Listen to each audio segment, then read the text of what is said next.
welcome back to my place. And it has been long since I have posted a video. So now we will see what can we do on the Nepal protest. One of the important things that is rising throughout the world because of this Nepal. The Nepal PM KP Oli has resigned amid deadly Gen Z protests. We will see why it is said the Gen Z protests and what happens is that the police has to take actions like firing 19 protesters died. तो अब हम चालू करते हैं, ठीक है। तो सबसे पहले तो हम लोग को ये आज पता चला है कि फाइनली पीएम केपी ओली जो है वो रिजाइन कर चुके हैं। जेएनजी का प्रोटेस्ट था ये protest basically on social media ban apps ban के लिए था। और ये नेपाल का है और नेपाल के पीएम वर्क करते थे पीएम केपी ओली जिन्होंने अब रिजाइन कर। ये प्रोटेस्ट बेसिकली जेंजी था। जेंजी मतलब जो जनरेशन हम लोग 2000 के बाद होता है उनको हम लोग जेंजी बोलते हैं। सो इस प्रोटेस्ट में सबसे बड़ा जो दर्दनाक हादसा था वो ये था कि 19 लोगों को फायरिंग में मार दिया गया क्योंकि गवर्नमेंट के द्वारा ऑर्डर किया गया था। जब आदमी ने वहाँ बेस पे आए वहाँ प्रोटेस्ट एरिया में तो उन्होंने 19 लोगों को मार दिया था। तो ये एक बहुत बड़ा कारण बन गया जिसकी वजह से वो प्रोटेस्ट और भी वाइल्ड हो गई। सो लेट्स सी ये प्रोटेस्ट क्यों हुआ और कब हुआ। तो द प्रोटेस्ट इग्नाइटेड ऑन सितंबर 4 से ये प्रोटेस्ट चल रहा था जहाँ बहुत धीरे धीरे लोगों का इंटरेस्ट चल रहा था कि हाँ ये प्रोटेस्ट नॉर्मल है कुछ होगा नहीं। और ये पीएम केपी ओली शर्मा ओली जो कि बहुत ही जब से आए प्राइम मिनिस्टर के पद पे तभी से कुछ ना कुछ करते रहता है। ये नेशन वाइड शटडाउन बोलते हैं 26 सोशल मीडिया प्लेटफॉर्म से जैसे कि फेसबुक इंस्टाग्राम यूट्यूब व्हाट्सएप क्यों क्योंकि इन्होंने ministry of communication and information technology के साथ जो ये जो आप डेटा देखते हैं ministry of ministry of commerce and information technology ये इसके साथ इन्होंने जो है कि वो रजिस्टर नहीं किया। अब रजिस्टर नहीं करने की वजह से क्या हुआ कि जो इस नो इन पे बैन लग गया, ठीक है। अब Nepal is one of the highest social media penetration rate in South Asia। ये तो आप सभी को पता है। With about 90% of its 30 million population using the internet। यहाँ पे भी बहुत ज़्यादा इंटरनेट का यूज होता है लाइक इंडिया। अब गवर्नमेंट का ये कहना था कि सबसे ज़्यादा जो सोशल मीडिया यूज करते हैं आप वो क्या करते हैं फेक न्यूज के लिए हेटेड स्पीच और ऑनलाइन फ्रॉड के लिए करता है। वेरएस ऐसा कुछ नहीं था। Young Nepalese youth ban. अब ये जो बच्चे थे नेपाल के यंग सिर्फ बच्चों को नहीं बोल रहे थे अब टिल 30 ईयर्स ऑफ एज को भी हम यंग बोल सकते हैं। और उन्होंने डायरेक्ट असॉल्ट ये क्लेम किया कि डायरेक्ट असॉल्ट है जिसपे फ्री एक्सप्रेशन मतलब फ्रीडम ऑफ एक्सप्रेशन पे। और specially since many use VPN to circumvent it but still face disruption. अब बहुत सारे वीपीएन भी यूज करके उन्होंने देखा लेकिन फिर भी उनको क्या हो रहा था कि वो डिसरप्शन फेस कर रहा था। धीरे धीरे ये प्रोटेस्ट बढ़ता गया। सबसे पहले तो ये एक शांति के माध्यम से ही निकला था प्रोटेस्ट लाइक अ प्रॉपर मोर्चा जिसको हम लोग बोलते हैं। धीरे धीरे ये बस साइलेंट प्रोटेस्ट कर रहे थे पर धीरे धीरे क्या हुआ कि जब गवर्नमेंट बात नहीं सुनती है तो ये हिंसा पे उतर आते हैं, ठीक है। आगे देखते हैं। और उस समय कम्युनिकेशन मिनिस्टर जो थे वो कौन थे। कम्युनिकेशन मिनिस्टर थे पृथ्वी सुब्बा गुरु। ये बस याद रखना। How the protest start. The protest started September 4 to 7 initial days. Initially rallies कहाँ यूज की जाती। रैली जो रहता है इनिशियल डेज में वो आपका रहता है काठमांडू एक क्लियर के और छोटा और major cities Pokhara Biratnagar and Bharatpur, okay. और भरतपुर में जब ये होता है ना तो one major thing was that Bharatpur students are the most ignite organize students and youth people like हम ही नेपाल। हम ही नेपाल मतलब हमारा Nepal. Protesters used symbols like the straw hat pirate, straw hats pirate on the gang। ये ये होता है straw hat pirates। ये है straw hat pirates। तो प्रोटेस्टर्स क्या यूज करता है वो straw hat pirates यूज करता है और जिसमें कि one piece to mock authority one piece authority को इसलिए मॉक किया जाता है क्योंकि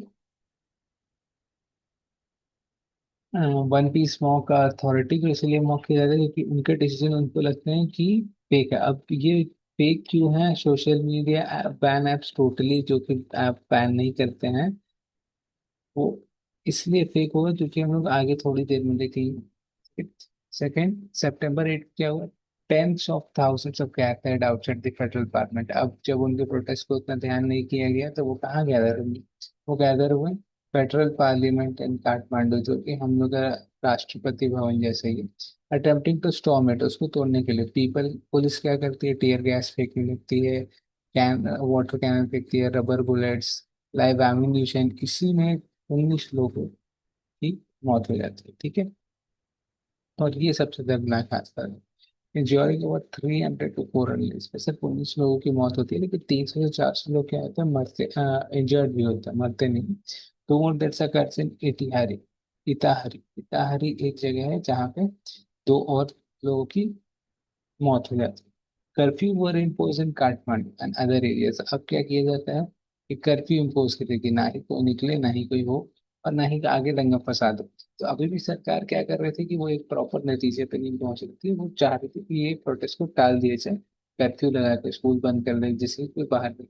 क्योंकि ये जेंजी का प्रोटेस्ट था इसीलिए स्कूल को बंद किया गया, और सबसे पहले स्कूल ही बंद होते हैं और उसके बाद क्या किया जाता है कि कर्फ्यू अदर एरियाज में डाल दें, जिससे कि कर्फ्यू में ऐसा होता है कि अगर इफ द पुलिस आपको पकड़ लेती है बाहर कर्फ्यू के टाइम में, तो वो आपके लीगल पनिशमेंट के लिए भी आप हकदार है। तो इससे क्या होता है कि उससे माता पिता डरते हैं, वो उसको बाहर नहीं देते।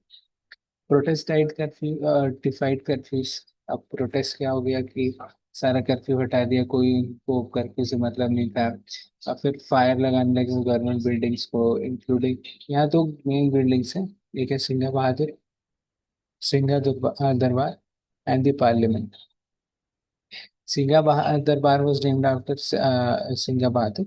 पॉलिटिशियंस होम्स एग्जाम्पल पीएम ओली रेसिडेंस। इनका मेन खुन्नस जो था वो पीएम ओली के साथ ही था, क्योंकि वो उनका बोलना था कि ये बहुत बड़े करप्शन चार्जेस में, कि हम लोग आगे देखेंगे कैसे। अब नेपाल की आर्मी भी इसके लिए डिप्लॉय की जाती है। ठीक है, तो अब ये होता है one scale one piece flag. आप देख लें, ये है आपका, ये है आपका वो federation parliament, federation parliament. Now let's, अब एक तो ये, अगर आप कोई भी आप बैन करते हैं, तो आज के सोशल मीडिया एप्स आप जानते हैं कि is a source of revenue for very high population of the people. Even if people are earning from that 10,000, तो that also matters for employment। और ये 10,000 अगर यहाँ इंडिया में कमा रहे हैं तो नेपाल में obviously it's 16K। So that also matter. अब जिसके 3.5 मिलियन ये हाईएस्ट नंबर ऑफ फॉलोअर्स है, टॉप 10 ऑफ द आपका इंस्टाग्राम है, टॉप 10 यूट्यूबर से। सोचिए कि इनका जो भी होगा वो क्या होगा कि रेवेन्यू इफेक्ट कर जाएगा। रेवेन्यू इफेक्ट कर जाएगा तो रेवेन्यू इफेक्ट होगा तो इकोनॉमी को भी झटका पड़ता है, क्योंकि when money is not flowing, जब मनी रहेगा ही नहीं इकोनॉमी में, तो इकोनॉमी कैसे चलेगा? तो a majority of the portion of these individuals came from the, a majority of the economy revenue came from these peoples। क्योंकि आगे हम लोग देखेंगे कि कैसे नेपाल का पॉपुलेशन कितना है और वहाँ एम्प्लॉयमेंट कैसे कितना है। तब हम लोग को समझ आएगा कि एम्प्लॉयमेंट वहाँ इकोनॉमी की अनस्टेबल है और एम्प्लॉयमेंट रेट इतना लो क्यों है। क्या? हाँ, now this is a poster for preparing UPSC CSAT and current affairs at just ₹100। आप डायरेक्टली नीचे व्हाट्सएप पे कांटेक्ट कीजिए, वहां से आपको बैचेस में डाल दिए जाए। अब real cause of the protest देखते हैं। अब यहाँ से आपको समझ आया कि ये सिर्फ सोशल मीडिया ही ऐप बैन के लिए प्रोटेस्ट है या कुछ और है। On Thursday Nepal band social media sites. ठीक है, जो कि 4th of September को ban, including Facebook and Instagram after they did not register with the Ministry of, ये ऐसा सरकार को बोला। But man, Meta, Facebook, Alphabet, X, Reddit, LinkedIn have submitted applications by the deadline, क्योंकि इनका सारा apps बंद कर दिया गया। मेटा का आता है फेसबुक, इंस्टा, व्हाट्सएप, यूट्यूब आता है अल्फाबेट का, और एक्स मतलब ट्विटर, रेडिट, लिंक्डइन, सब। बट अगर आप इसमें सडन शॉक देखिएगा तो ये देखिए कि TikTok, Viber with Nimbuzz and Popo like are registered with the government, hence they not ban. अब जब ये सारे ऐप चाइनीज है तो हो सकता है, since there was no transparency with the public, so हो सकता है the government could have only set for the sake of कि हाँ ये एप्स रजिस्टर्ड है, लेकिन वो असली में रजिस्टर्ड ना हो। Applicants from Telegram and global diary are being examined at इस लैंड। तो अगर आप मेजॉरिटी ऑफ द एप्स, एक इसमें से TikTok is a very big revenue app, otherwise majority of the revenue apps है Facebook, Instagram and YouTube. So अगर आप ये बात बंद करती है तो there are people who will not be able to survive. LinkedIn भी एक सोर्स ऑफ जॉब प्लेटफॉर्म है। अब हम लोग देखते हैं कि इन ऐप बैन के बाद क्या होता है। Nepal ranks poorly on global corruption indices. मतलब नेपाल का जो इंडिसेस रैंक है, जैसे कि अनएम्प्लॉयमेंट रेट, इकॉनमी, ये सब बहुत ही निचले स्तर पर। अब ये इनसे उठने की कोशिश नहीं करके इनको क्या कर रहा है, ऐप बैन करता है पहले। प्रोटेस्टर ट्राइड नेपोकिट्स। अब प्रोटेस्टर क्या होता है कि वो कुछ दिन पहले ही नेपोकिट्स की पिक्स कुछ वायरल होती है, जहाँ पे मंत्रियों के बेटे, बड़े बड़े अमीर लोगों के लड़के या लड़कियां एकदम अच्छे पॉश लाइफ जीते हुए दिखती है सोशल मीडिया पे, जिनके सैलरी मुश्किल से 60,000 70,000 होता है। और तब उनको समझ में आया this is not about only, तब बहुत लेट हो गया था सोशल मीडिया प्रोटेस्ट, जिसको सरकार बस बना के बोल दी थी आपका न्यूज चैनल पे, but it was not social media protest, it was against the corruption of the government. High profile scandal आता है 2025 पे, such as leaked audio of veteran affair minister of Raj Kumar Gupta soliciting price on land commission appointments and charges against former PM Madhav Kumar ने। बहुत सारे cases ऐसे भी आते हैं जहाँ की मंत्री को चार्जेस हटाने के लिए भी पैसे मांगे जाते हैं। और बहुत सारे केसेस ऐसे भी आते हैं जहाँ की हाई प्रोफाइल स्कैंडल्स, मतलब कि अगर आपको कोई अगर आपको जॉब चाहिए गवर्नमेंट पोजीशन पे, तो उसके लिए भी ब्राइब्स के लिए बहुत सारे वीडियोस आए।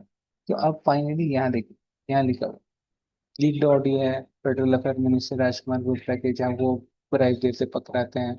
Charges against former prime minister Madhav Kumar Nepal, या 15 ईयर ओल्ड लैंड एज, जहाँ पे वो बहुत ही एक्सेसिव अमाउंट ऑफ करप्शन किए रहते हैं।